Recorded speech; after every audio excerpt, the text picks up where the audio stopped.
चौथी परिसर अभ्यास भाग 1 पाठ 5वा घरोघरी पाणी या धड्याचे संपूर्ण स्वाध्याय आपण पाहणार आहोत। प्रश्न अ, काय करावे बरे?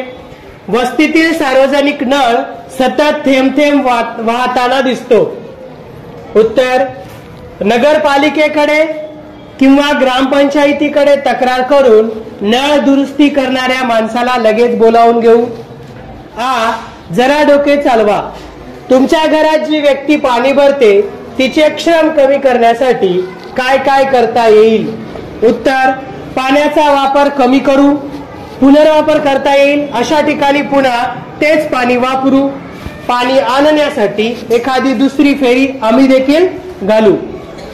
पुढील प्रश्न ई, योग्य की अयोग्य ते लिहा। 1. समीरने पाणी पिऊन माठावर झाकण ठेवले नाही। उत्तर, अयोग्य।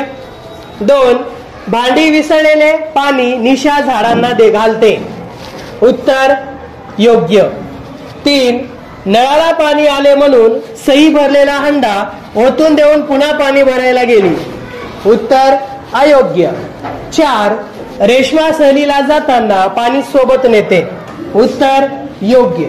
तर या पाठाचे संपूर्ण स्वाध्याय सुंदर अक्षरात लिहा आणि वाचन करा।